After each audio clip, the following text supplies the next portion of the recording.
서울대학교 병원 감염내과의 박완범입니다. 환자분들도 계시고 가족 보호자분들도 계시고 그런 거죠. 네. 환자분 직접 오신 분들 오시나요? 네, 많이 오시네요. 가족분들 계세요? 반반 정도 계셨나 보네요. 이식을 앞두고 계신 분 계세요, 혹시? 한 분, 두 분 정도 계시고, 나머지 분들은 이제 이식을 받으셨고, 지금, 병원에 이렇게 다니고 계시는 분들이시죠? 대부분.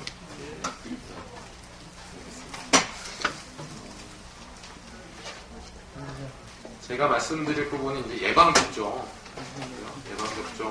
그 다음에 여행 혹시나 이제 국내 여행하실 수도 있고, 해외여행 하실 수도 있고, 그렇잖아요. 그래서 여행 시에 어떤 거를 주의하셔야 되는지에 대해서 말씀드리고자 합니다. 혹시 뭐 이런 게 좀 궁금해서 왔다, 그런 거 있으세요? 이런 주제와 관련해서?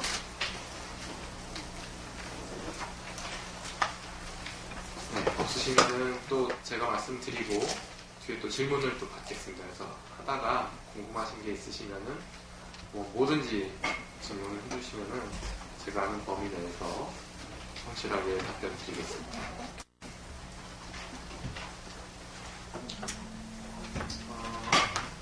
앞에 불이 하나 꺼지나요? 제가 뭘 궁금해 하실까 저 나름대로 이제 생각을 좀 해봤습니다. 그래서 그 질문하고 대답하는 그런 형식으로 그 자료는 준비를 했고요. 제일 먼저는 이제 이식을 받은 환자인데 또는 우리 가족이 이식을 받았는데 그 이식 환자한테 예방접종을 해도 되는 건지, 예방접종을 하면은 그게 혹시 면역이 약한데 큰일 나는 거 아닌지 그런 걱정이 있으실 수 있을 것 같더라고요. 결론부터 말씀드리면 예방접종은 어떤 예방접종은 안전하고 어떤 예방접종은 하면 안 되고 그렇습니다. 그런데 일반적으로 권장하는, 예를 들어서 매년 겨울에 맞는 독감 예방접종, 이런 것은 안전하다 이렇게 돼 있어요. 이식 환자분들도.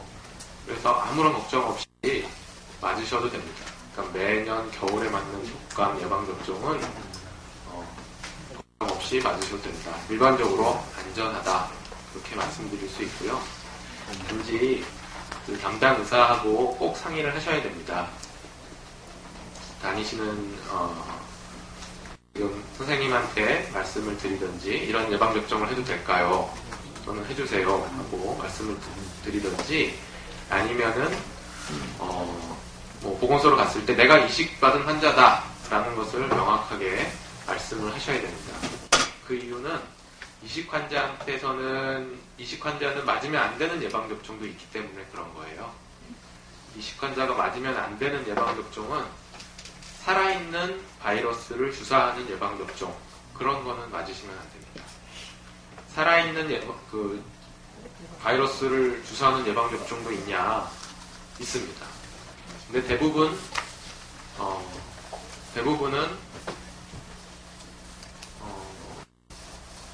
죽은 그런 바이러스 또는 이제 바이러스의 일부분만 주입을 하는 거기 때문에 안전하거든요. 근데 여기 적어놓은 것처럼 홍역, 볼거리, 풍진, 이거를 이제 MMR 이렇게 부릅니다. MMR이라는 거. 또는 뭐 BCG, 애들 어렸을 때 이런 거 맞추는 거 있잖아요. MMR이라든지 BCG라든지 이런 거 들어보셨을 것 같아요. 그런 애들 맞추는 그런 어렸을 때 아이들 맞는 거를 맞으시면 안 돼요. 그래서 꼭 담당 의사하고 상의를 하십시오.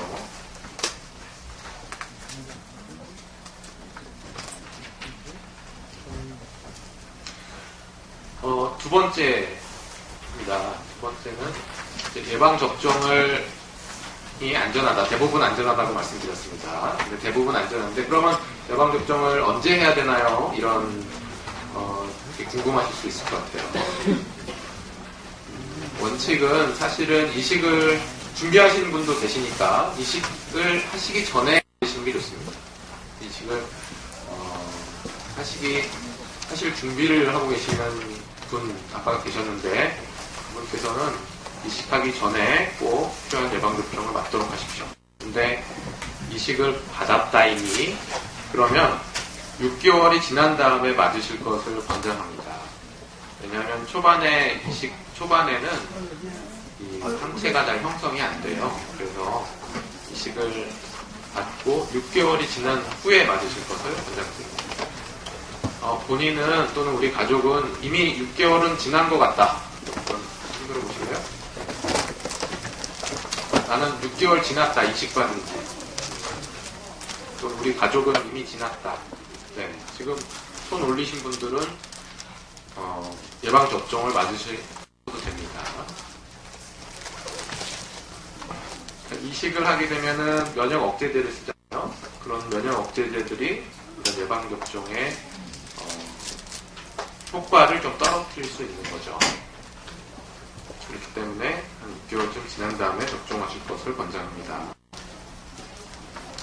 자, 그 다음 질문은 그러면 어떤 예방접종을 하면 될까요? 라는 질문입니다. 그래서 여기 오신 여러 분들께 권장드리는 거는 이런 4가지를 권장드리고 싶습니다.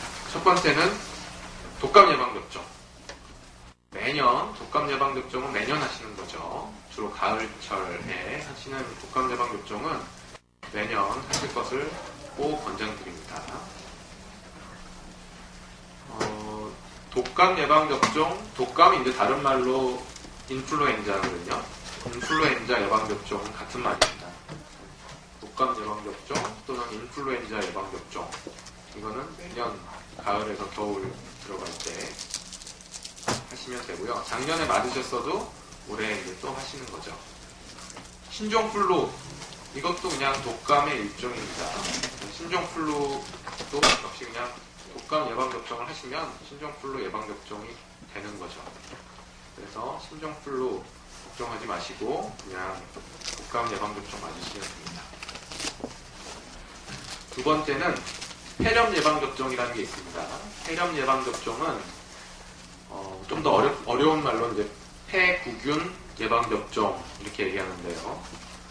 폐렴을 예방하기 위한 폐렴 예방접종이 있습니다. 이거는 매년 맞으시는 건 아니고 대개 3년에서 5년 간격으로 맞으시면 돼요. 폐렴 예방접종 맞으신 분 계신가요 혹시? 나는 폐렴 예방접종 했다. 예.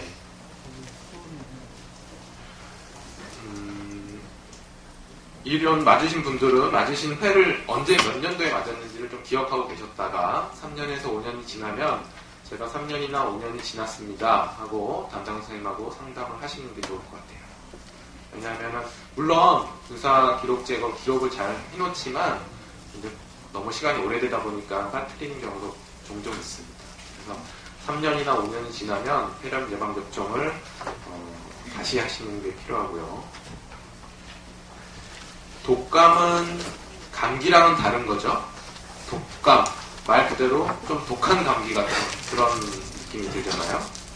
그래서 독감 예방접종을 한다고 해서 감기를 예방하는 건 아닙니다. 마찬가지로 이 폐렴 예방접종을 하신다고 해서 모든 폐렴이 다 예방되는 건 아니거든요. 폐구균이라는 그런 특정 균에 의한 폐렴이 예방되는 거기 때문에 폐렴 예방접종 난 했으니까 이제 폐렴 절대 안 걸려. 그건 아닙니다. 폐렴을 일으키는 균 중에서 제일 중요한 균에 의한 그런 폐렴을 예방하는 그런 효과가 있는 거죠. 하지만 그게 어디예요? 꼭 맞으셔야 됩니다. 그 다음에는 이제 간염인데요. 간염은 A형, B형, C형 이런 간염이 있습니다. 근데 여기 계신 분들의 나이 연령대에는 A형 간염은 신경 쓰지 않으셔도 되겠네요. 연세가 40세 이상, 50세 이상 되시면 A형 간염은 어렸을 때 다 앓고 항체를 가지고 계세요.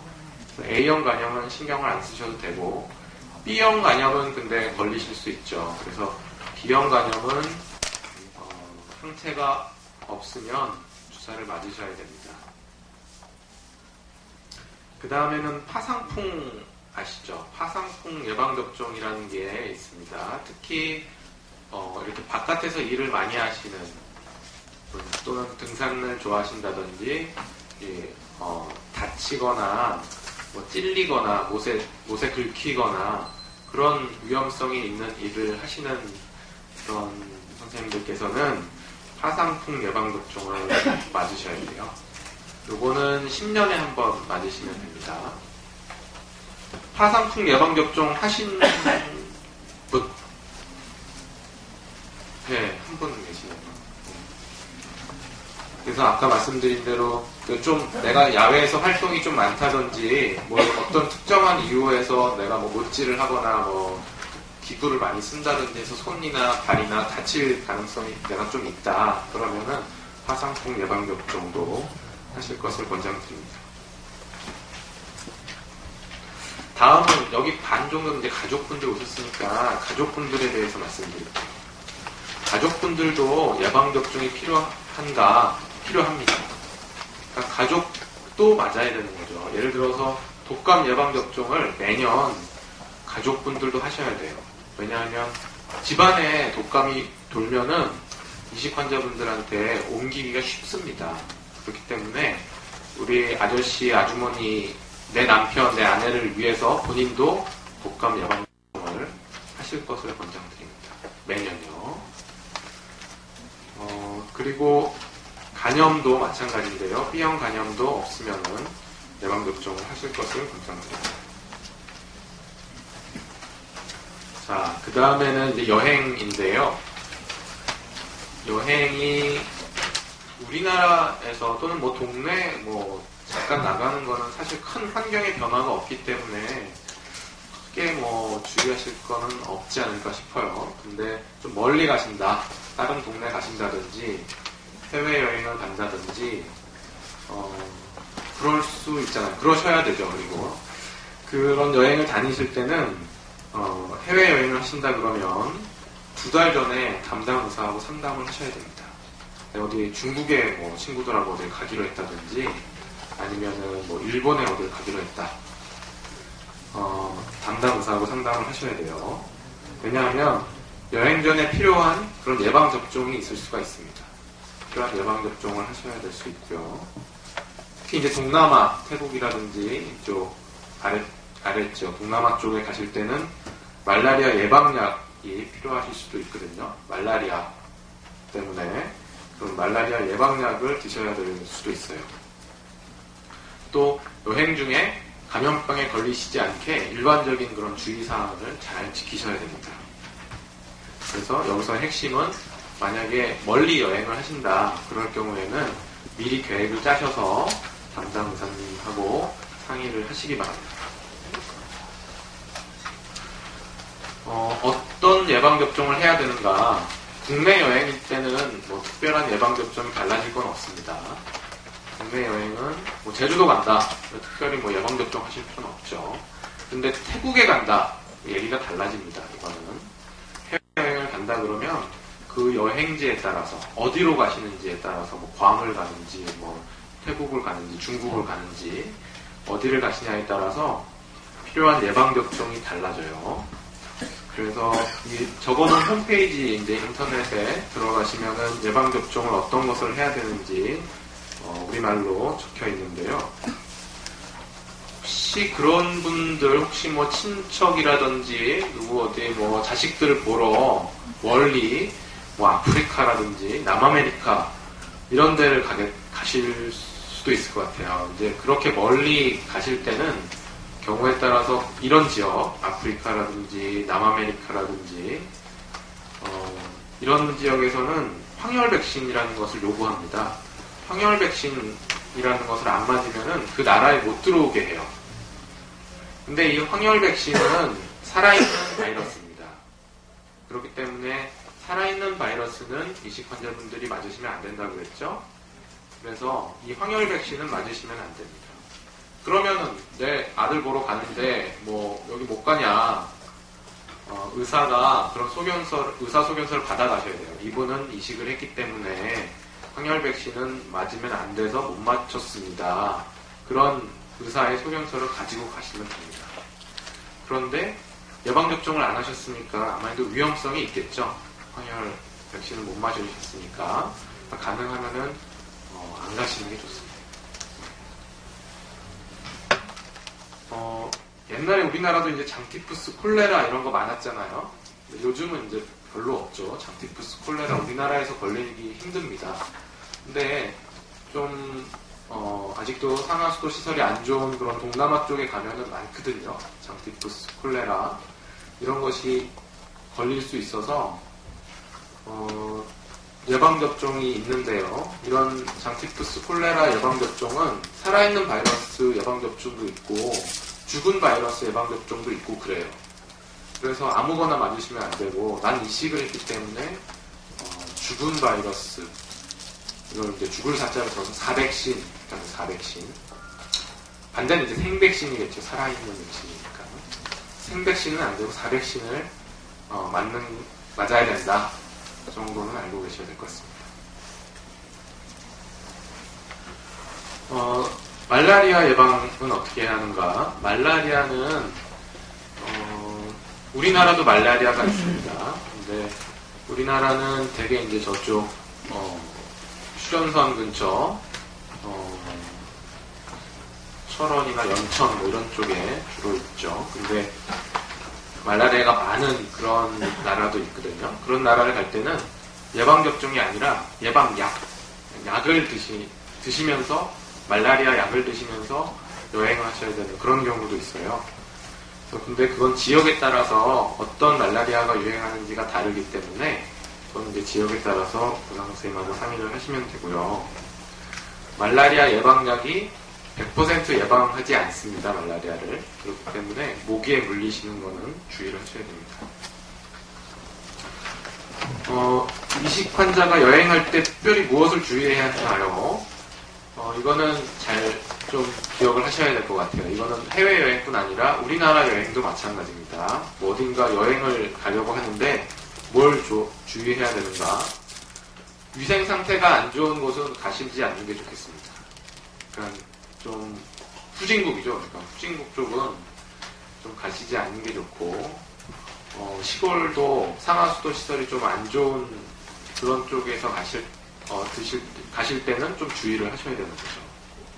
특히 우리가 이제 면역력이 떨어져 있으시잖아요. 이식을 받아서. 근데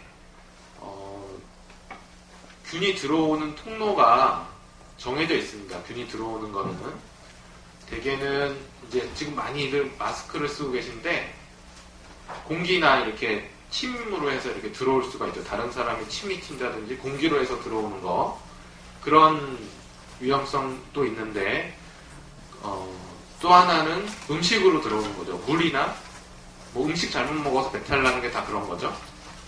입을 통해 가지고 음식을 통해 가지고 균이 들어오는 거 그런 것을 주의를 하셔야 됩니다. 그런데 물을 조심하셔야 되고요. 물 갈아 먹어서 배탈 나는 게 다 물에 있는 균 때문에 배탈 나는 겁니다. 그냥 물을 갈아 먹는다고 물만 바뀐다고 해서 배탈 나는 게 아니고 물을 갈아 먹어서 배탈 나는 거는 물에 균이 있기 때문에 그런 거거든요.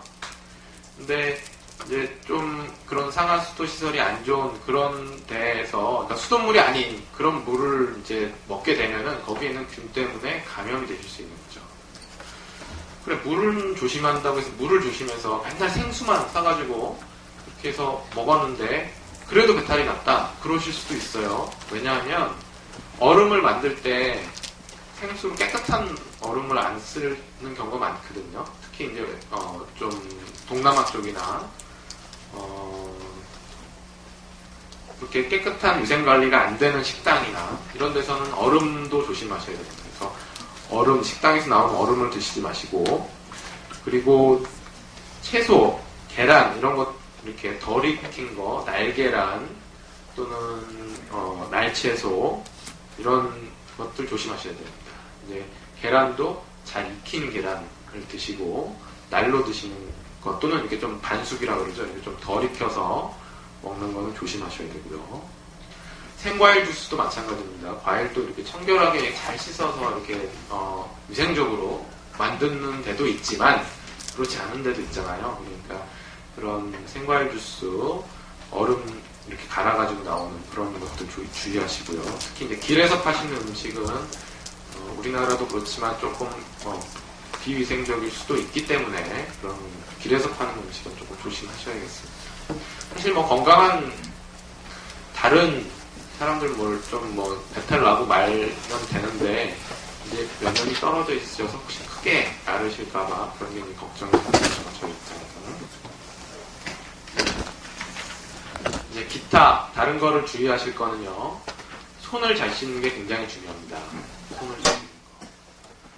손은 언제 씻어야 되나요? 네, 잘 아시네요. 수시로. 수시로. 왜냐하면 우리가 감기라는 게 이렇게 마스크를 쓰면은 막을 수 있느냐? 옆에서 이렇게 침이 튀는 건 막을 수 있죠. 하지만 우리가 감기가 옮는 거는 다 손으로 옮는 겁니다. 그 사람이 나온 침이나 콧물이나 이런 게 손에 묻었다가 어디 다른 데 이렇게 악수를 한다든지 아니면 그 사람이 잡았던 손잡이를 잡는다든지 그래서 다 손으로 옮았다가 그 손으로 우리가 뭐 입도 만지고 코도 만지고 그러면서 옮는 거거든요. 그래서 손을 잘 씻으시는 게 굉장히 중요합니다. 특히 이 얼굴 만지거나 그러시기 전에 손을 잘 깨끗하게 씻으셔야 되고요.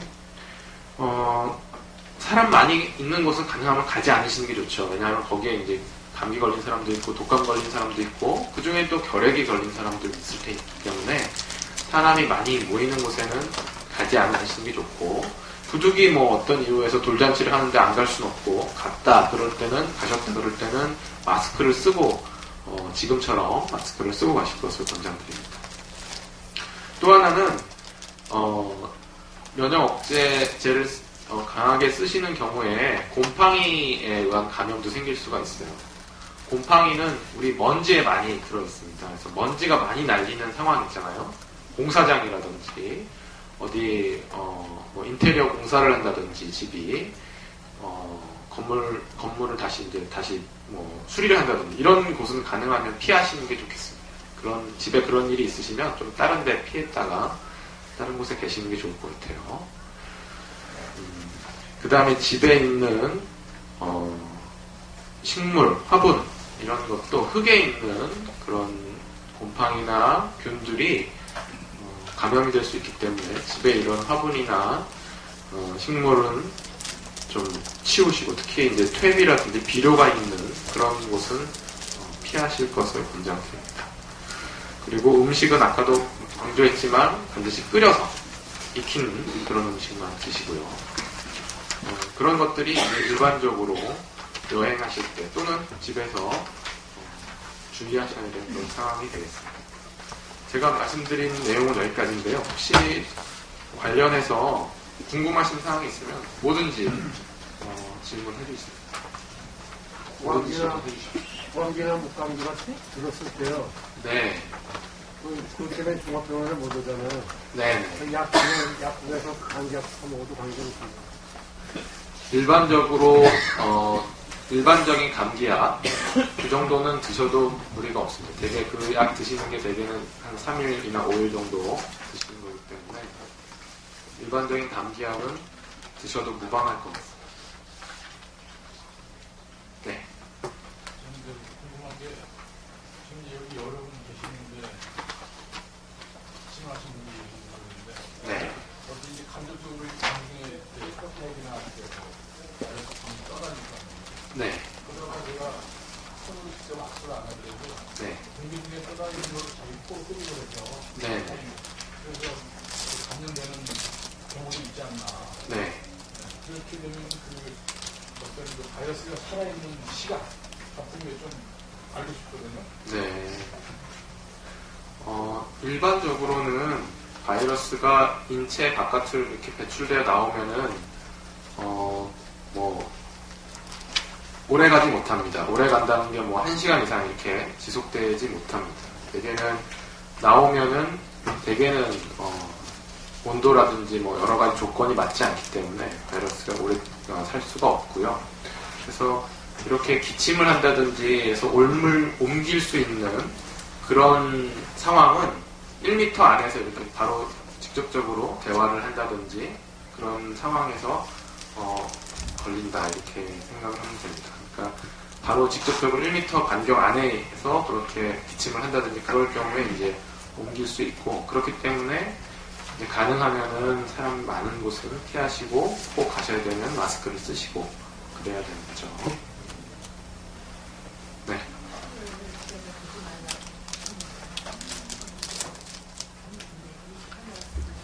그래서 그 화분을 평생 가지 않아야 되는 건가요? 면역 억제제를 드시는 동안은 가능하면은 화분을 거기 이제 화분 자체 식물 자체 문제가 아니라 흙이 이제 문제가 되는 거거든요. 이제 흙에 있는 균이 이제 몸에 폐렴을 일으킨다든지 그런 경우가 드물게 있습니다. 이게 흔한 건 아니지만 드물게 있기 때문에 면역 억제제를 드시는 동안에는 피하시는 게 안전할 거라고 생각합니다. 대개는 이제 평생 드시게 되죠. 이식헌일이 한 6개월 이상 됐는데 김치 같은 거 이렇게 시장 20년 31년 됐습니다. 예약감 왔다가지고 잠깐 들었는데요. 지금 스테로이드를 처음에 저기를 해가지고 수술하고서 하루에 36알까지 먹었어요. 스테로이드를. 네. 딴 사람들은 그렇게 먹는 사람이 하나도 없는데 네. 그렇게 먹다가 10년 되던 해에 내안을 드렸습니다. 네. 36알에서 이틀에 하나씩 들여갖고 이제 6알 되다가 내안을 이렇게 먹었어요. 그런데 30년 동안에는 한 번도 병원에 이제 약 타러 오려고 검사하고 이것밖에 놓고 병원 한 번도 안 걸렸는데 작년 5월달에 느닷없이 소변에 피가 나왔어요. 그래서 이제 병원에 응급실로 여기를 와가지고 이제 보니까 요로 겼어. 네. 근데 이제 이 보통 사람은 요로가 한 40cm 된다고 그러거든요. 근데 우리는 손가락 하나 이렇게 작다거든. 밑으로 이제 이렇게 위치를 해놓으니까 거기에 1cm가량 되는 그 요로가 볼펜 심지만큼이나 이렇게 가는다고 그러는데 네. 거기 1cm가량 되는 볼이 이렇게 베껴가지고 그렇게 됐다고. 네. 근데 이것을 3차례 이렇게 충격교에서 끌어냈어요. 한 가지 꺼내가지고. 그렇게 했는데, 그 입원할 당시에 이제 23년 돼가지고 강이 좀 오더라고요. 근데 수술해가지고 3일에 한 번씩 방 검사를 이러더라고요. 근데 그때 당시에는 무엇이 어디서 그러는지를 잘 몰랐어요. 아니, 이제 여기 있는 거, 간인데 좀, 편집을 아는데 내가 잠깐, 여기 신장권 나와 있다고 이렇게 여쭤보는 거죠. 네. 궁금하신 게 어떤 게 궁금하신 거예요? 근데 그 스테로이드를 이렇게 먹었기 때문에 간이 올라왔는가? 네. 이번에 입원해가지고 스테로이드를 3알을 먹었거든요. 하나씩 먹다가. 그러니까 500까지 올라가요.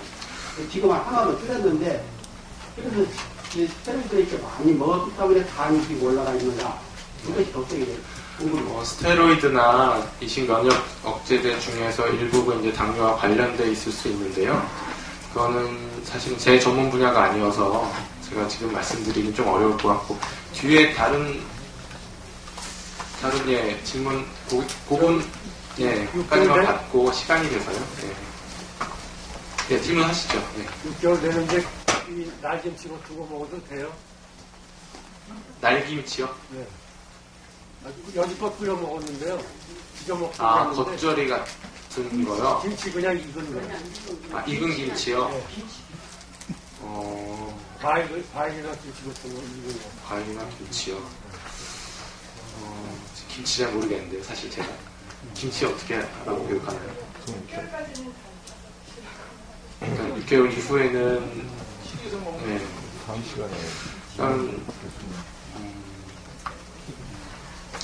제 생각에는 뭐 김치가 발효가 된 거기 때문에 거기에 균이 뭐 문제가 될 것 같지는 않은데요. 살아있는 그 아주 신선한 그런 채소 뭐 이런 거에 이제 균이 붙어서 문제가 되는 경우가 대부분이지 김치에 균이 있어서 그렇게 됐다는 거는 별로 본 적이 없는데 지금 하던 대로 6개월 이후부터 드시는 걸로 그렇게 하시는 게 좋지 않을까 싶습니다.